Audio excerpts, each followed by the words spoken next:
या परिसरातील आपण सर्वजण या ठिकाणी एकत्र आलेलो आहोत आणि एक तर 9.5 वर्षांनी होत असणारी निवडणूक 2 डिसेंबरला आणि 2 डिसेंबरची 20 डिसेंबरला आणि 20 डिसेंबरला आता निश्चित मतदान होईल असा आता मला विश्वास आहे।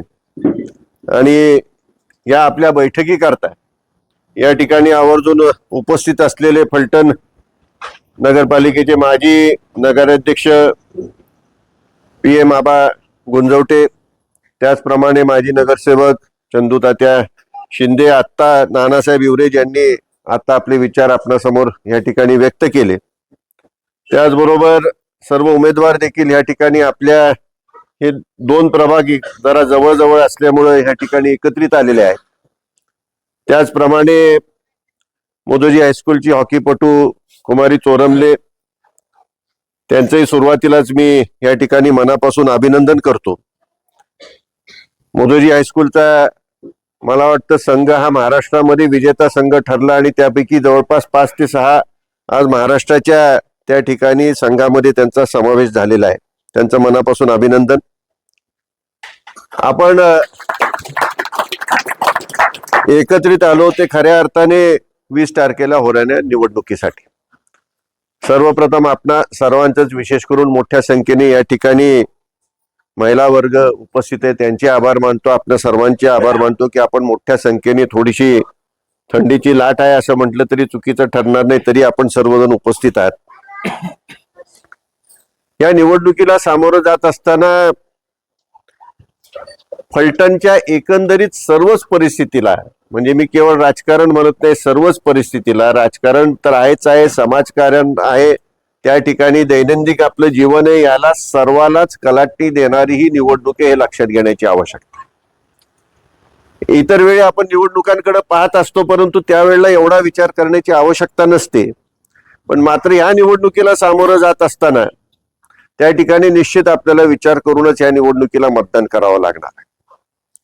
एका बाजूला एक सुशिक्षित, उच्च शिक्षित आणि त्याचबरोबर एक दूरदृष्टी असणारा तरुण आपल्या समोर उभा आहे, ज्यांनी आयुष्यामध्ये आतापर्यंतच्या त्यांच्या झालेल्या आयुष्यामध्ये भरपूर अनुभव घेतलाय आणि या अनुभवाचा उपयोग आणि त्याचबरोबर त्यांना जो एक घराण्याचा वारसा लाभलाय, त्या वारशाच्या माध्यमातून फलटणमध्येच राहून फलटणकरांची सेवा करायची अशा दृष्टिकोनातून निर्णय घेतलेला आहे।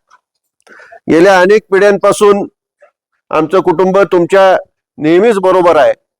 अलीकडच्या काळात रामराजे साहेब असतील आणि आता त्यांचे चिरंजीव अनिकेत राजे हे नगराध्यक्ष पदासाठी आपल्या समोर उभे आहेत।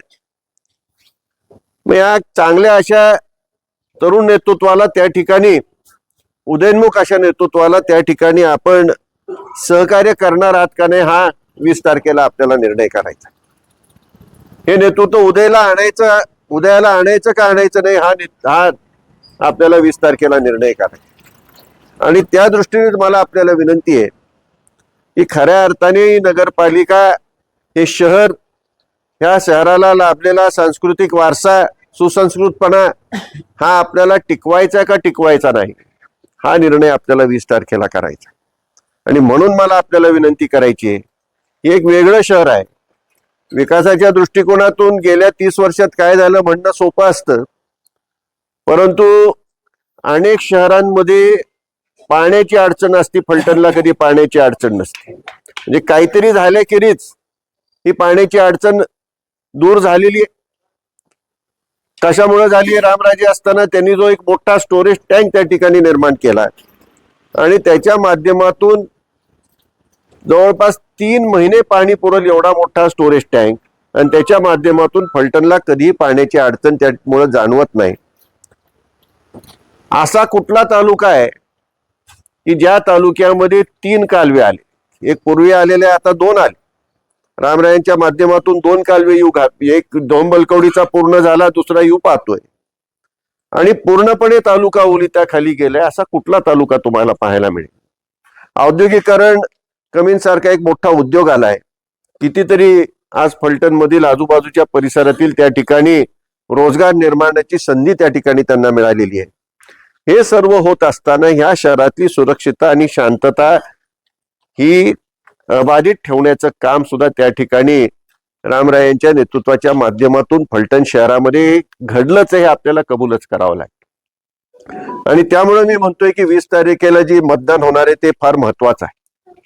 शहरामध्ये जर आपल्याला शांतता राखायची असेल, शांतता जी आहे ती टिकवायची असेल, शहरामध्ये कुठल्याही प्रकारची आपल्याला दहशत नको असेल, शहर हे दहशत मुक्त असेल. दहशत ही काही कॉलरलाच पकडली झाली म्हणजे दहशत आहे अशातला भाग नाही. आर्थिक दहशत आहे, कुठं कोण नोकरीला आहे त्याच्यावरती दहशत आहे, असं पूर्वी कधी फलटणला घडत नव्हतं.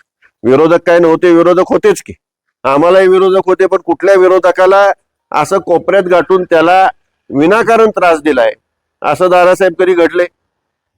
तुम्ही सुद्धा काही काळ विरोधात होता, तुमचे आमचे संबंध मित्रत्वाचेच होते, म्हणजे असं काही नव्हतं हे विरोधात आहेत त्यांच्याकडे आता आपण शत्रूच्या दृष्टिकोनातूनच बघायचं, असं फलटणचं वातावरण नव्हतं. अनेक गोष्टी एकत्रित येऊन त्यावेळेला आपणही करत होतो आणि हेच वातावरण टिकवायची जबाबदारी आता आपल्या सर्वांची आहे. आता जे चाललंय हे सगळं विचित्र चाललेलं आहे. आता इथं आबा बसलेले आहेत, पांडुरंग गुंजवटे बसलेले आहेत. फलटण मध्ये काय परिस्थिती आहे तीच परिस्थिती इथे व्हायला पाहते. मग सगळ्या दूर तीच परिस्थिती निर्माण करून घ्यायची आहे का? तर आपल्याला हे कदापिही फलटणकरांना हे आपल्याला हा पर्याय निवडायचा नाही. आपलं जे चाललेलं व्यवस्थित आहे त्याच मार्गाने आपल्याला पुढे जायचंय. आणि भ्रष्टाचार मुक्त नगरपालिका पाहिजे असेल तर त्या ठिकाणी अनिकेत राजांशिवाय पर्याय नाही, एवढंच लक्षात ठेवा.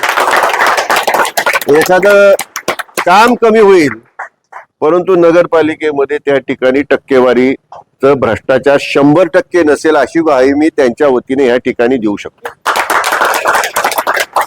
उमेदवार सुद्धा आपल्याला नव्याने त्या ठिकाणी तरुण उमेदवार दिलेले. या ठिकाणी दादासाहेब चोरमले आहेत, त्याचप्रमाणे विशाल तेली या ठिकाणी आहेत, सौ खानविलकर वहिनी या ठिकाणी आहेत. त्यांना थोडा अनुभव आहे नगरपालिकेचा, परंतु त्यांच्या सुद्धा कार्यकाळामध्ये पूर्णपणे लोकांची सेवा करायची आणि कुठल्याही एका टक्क्याला त्या कुठेही त्या ठिकाणी जबाबदार नाहीत अशा प्रकारचं त्यांचं काम झालेलं आहे. विशाल तेली पूर्णपणे नवीनच आहेत.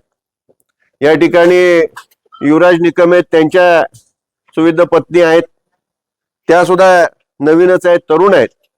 आणि ही सर्व मंडळी सर्वसामान्यांच्या समस्या ज्या नगरपालिकेच्या माध्यमातून आपल्याला सुटवाव्या असं वाटत असतं, मूलभूत आपल्या ज्या गरजा असतात त्या गरजा सुटण्याच्या दृष्टिकोनातून ते पूर्णपणे प्रयत्नशील राहतील, तुमच्यामध्येच राहतील आणि तुमची कामं त्या ठिकाणी मार्गी लावतील. एक चांगले उमेदवार दिलेत.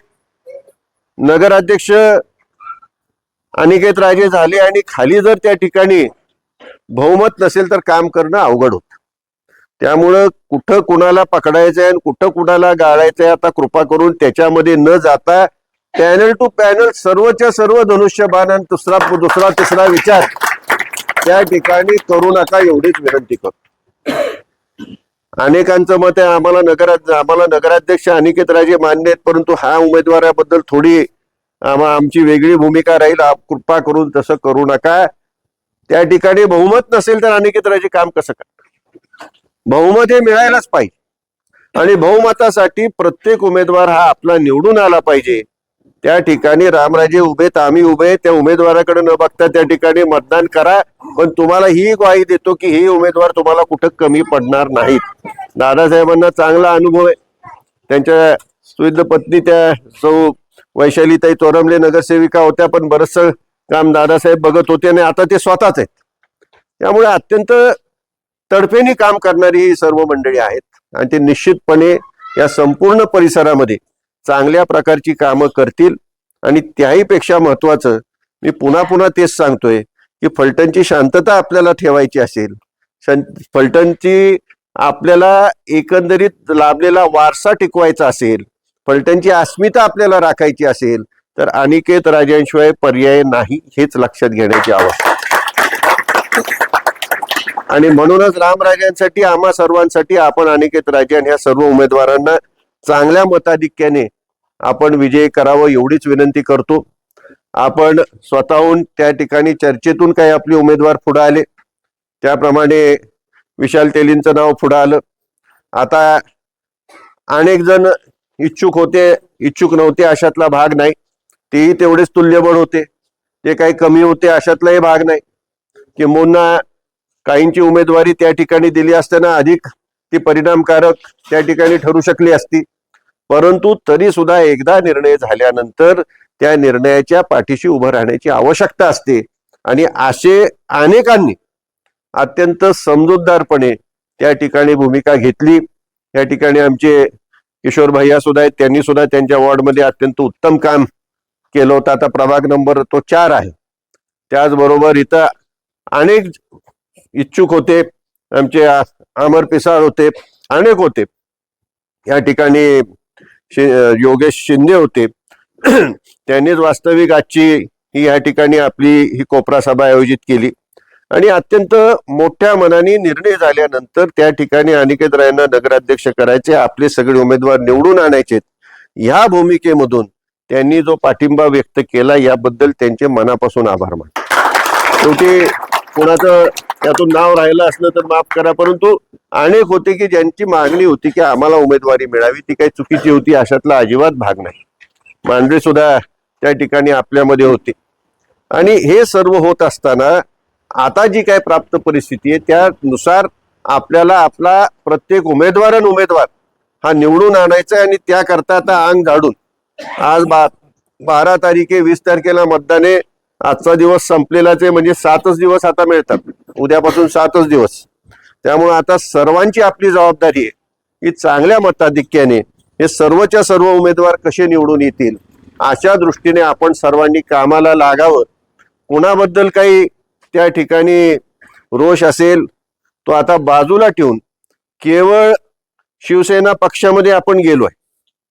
शिवसेना पक्षामध्ये गेल्यामुळं कशासाठी गेलोय थोडंफार नानासाहेब विवऱ्यांनी आपल्याला त्या ठिकाणी कल्पना दिली की कुठेतरी सत्तेमध्ये राहिल्याशिवाय कामं होणार नाहीत आणि नगर विकास खातं हे आदरणीय शिंदे साहेबांकडे त्यांच्या माध्यमातून शहराची कामं होतील. आणि त्याचबरोबर ह्या शहराला सुरक्षितता लाभायची असेल तर आपल्याला सुद्धा त्या ठिकाणी ह्या संपूर्ण अस्थिर राजकारणात कुठेतरी स्थिरता प्राप्त करण्यासाठी त्या ठिकाणी आपल्याला शिवसेनेबरोबर जाणं क्रमप्राप्त होतं. त्याप्रमाणे आपण निर्णय घेतला. आपण सर्वांनी त्या निर्णयाला पाठिंबा दिला याबद्दलही आपले आभार मानतो. पण आता ताकदीने या ठिकाणी पक्षाचं आणि त्या ठिकाणी आपण सगळ्यांनी एकत्रित येऊन हे जे काही पॅनल उभं केले, या संपूर्ण पॅनलला ज्या ज्या ठिकाणी आपण असाल त्या त्या ठिकाणी, ज्या ज्या ठिकाणी आपले पाहुणे रावळे असतील, हितसंबंधिक असतील, त्या सर्वांना आपल्याला आपल्या या पॅनलला शिवसेनेच्या उमेदवारांना, त्याचबरोबर काही काँग्रेसचा एक हात आपल्या बरोबर आहे, काही आपल्याबरोबर आघाडीचे उमेदवार आहेत, त्यांची छत्री खूण आहे, एकाची टीव्ही खूण आहे, या सर्वांना एकत्रितपणे चांगल्या मताधिक्याने निवडून आणण्याच्या दृष्टीने त्या ठिकाणी आपण सर्वांनी सहकार्य करावं एवढीच आपल्या सर्वांना मनापासून या ठिकाणी विनंती करतो. बराचसा वेळ झाला तरी सुद्धा आपण सर्वजण या ठिकाणी थांबून राहिलात याबद्दल आपणा सर्वांच्या मनापासून आभारही मानतो आणि थांबतो.